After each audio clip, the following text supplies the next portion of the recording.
नेहमी त्याच पद्धतीने दुधी भोपळ्याची भाजी, पराठे किंवा थालपीठ खाऊन कंटाळले असाल ना, तर हा व्हिडिओ नक्कीच शेवटपर्यंत पहा.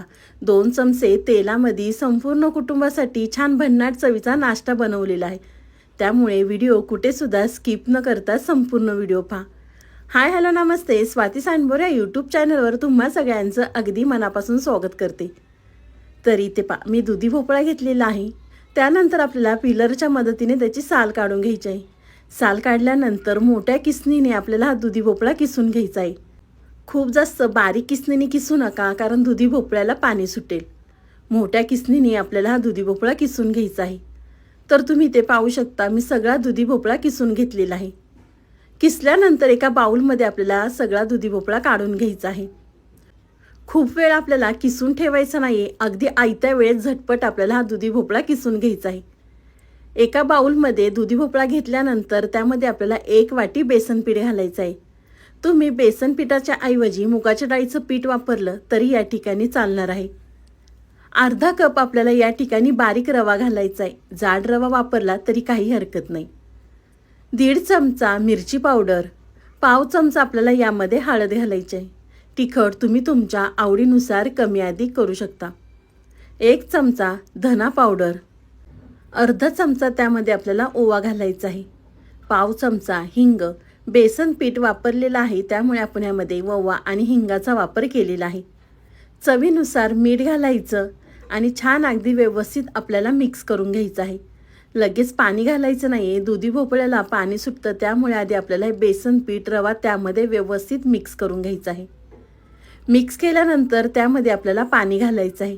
इथे मी आधी 1 वाटी पाणी घातलेलं आहे आणि व्यवस्थित आपल्याला मिक्स करून घ्यायचं आहे. मिक्स केल्यानंतर त्यामध्ये आपल्याला परत 1.5 वाटी पाणी घालायचं आहे. तुम्हाला पाणी कमी जास्त लागू शकतं. या पद्धतीने आपल्याला पीठ तयार करून घ्यायचं आहे. खूप जास्त आपल्याला दाटसर करायचं नाही आहे किंवा खूप जास्त सैलसर करायचं नाही. अगदी या पद्धतीने आपल्याला तयार हे पीठ करून घ्यायचं आहे. मिश्रण तयार केल्यानंतर एका साईडला पॅन गरम करून घेतलेला आहे. त्यामध्ये आपल्याला 1 चमचा तेल घालायचं आहे. तेल गरम झालं की फोडणीमध्ये आपल्याला जिरे घालायचे आहेत. तेलावरती जिरे तडतडल्यानंतर तयार केलेलं मिश्रण घालायचं आहे. तोपर्यंत तुम्ही माझा व्हिडिओ इथपर्यंत पाहिलाच आहे आणि व्हिडिओ थोडा तरी आवडला असेल ना, तर व्हिडिओला 1 लाईक नक्कीच करा. साईडचं बेल आयकॉनसुद्धा प्रेस करा, म्हणजे तुम्हाला माझे नवीन व्हिडिओंचं नोटिफिकेशन सगळ्यात आधी येईल. तयार केलेलं मिश्रण पॅनमध्ये घातल्यानंतर आपल्याला व्यवस्थित मिक्स करून ह्याचा गोळा तयार करून घ्यायचा आहे. गॅस आपल्याला या ठिकाणी मीडियम ठेवायचा आहे. खूप जास्त फास्ट गॅसवर करू नका, म्हणजे बेसन पीठ, रवा अगदी व्यवस्थित शिजल्या जाईल. तर तुम्ही या ठिकाणी पाहू शकता, मी छान याचा गोळा तयार करून घेतलेला आहे. नेहमीच तुम्ही दुधी भोपळ्याची भाजी खाऊन किंवा पराठे खाऊन कंटाळला असाल ना, तर हा नाश्ता एकदा नक्कीच करून पहा. अगदी लहानांपासून मोठ्यांपर्यंत सगळेजण आवडीने खातील. आणि कुणाला दुधी भोपळा आवडत नसेल ना, तर या पद्धतीने त्यांना खाऊ घाला. मिश्रणाचा छान गोळा तयार झाल्यानंतर एका साईडला ताटाला मी तेल लावून घेतलेलं आहे. तेल लावल्यानंतर तयार केलेलं मिश्रण आपल्याला ताटावरती घालायचं आहे. चमच्याच्याच मदतीने आपल्याला हे थापून घ्यायचं आहे. हात लावू नका, नाहीतर हाताला भाजलं जाईल. किंवा हातामध्ये कॅरी बॅग घातली आणि त्यानंतर तुम्ही थापलं तरी काही हरकत नाही. चमच्याला थोडंसं तेल लावायचं आणि त्यानंतर आपल्याला हे थापून घ्यायचं आहे. खूप जास्त पातळ थापू नका किंवा खूप जास्त जाडसरसुद्धा आपल्याला हे थापायचं नाही. तुमच्या लक्षात आलंच असेल की आज आपण दुधी भोपळ्याच्या वड्या तयार करतोय.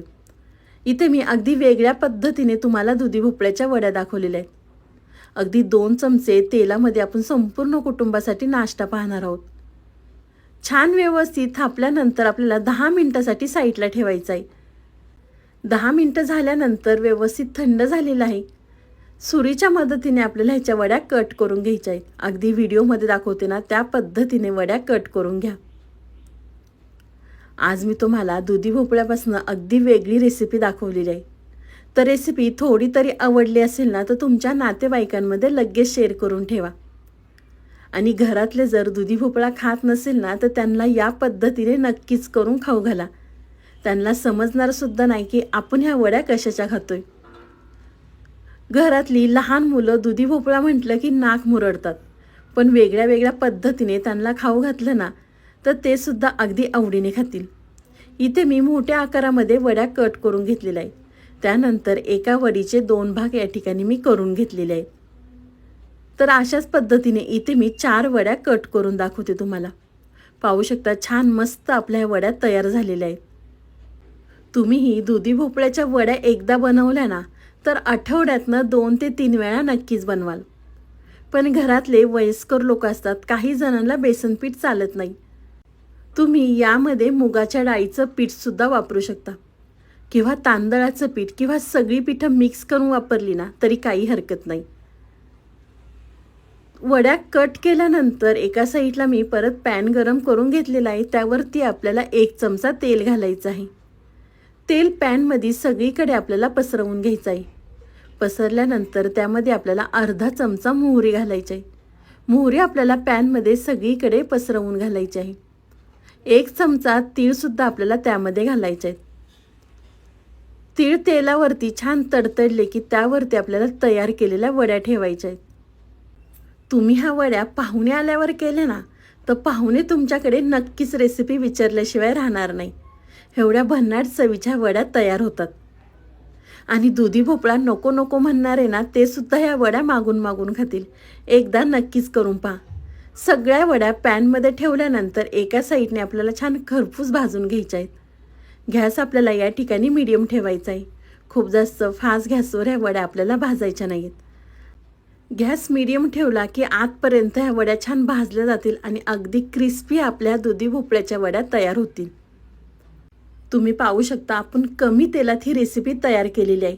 काही जणांना तेल खायला आवडत नाही तर त्यांना या पद्धतीने वड्या नक्कीच खाऊ घाला. खूप जास्त तेलकट होत नाही, अगदी छान क्रिस्पी या दुधी भोपळ्याच्या वड्या तयार होतात. तर तुम्ही पाहू शकता मी दोन्ही साईडनी सुद्धा छान खरपूस या वड्या भाजून घेतलेल्या आहेत. तर एका प्लेटमध्ये काढून घेते. तुम्ही पाहू शकता वड्या दिसायला सुद्धा किती छान दिसतात ते. कुणाला समजणार सुद्धा नाही की आपण ह्या दुधी भोपळ्याच्या वड्या तयार केलेल्या आहेत. अगदी लहानांपासून मोठ्यांपर्यंत सगळेजण अगदी ह्या वड्या संपून टाकतील.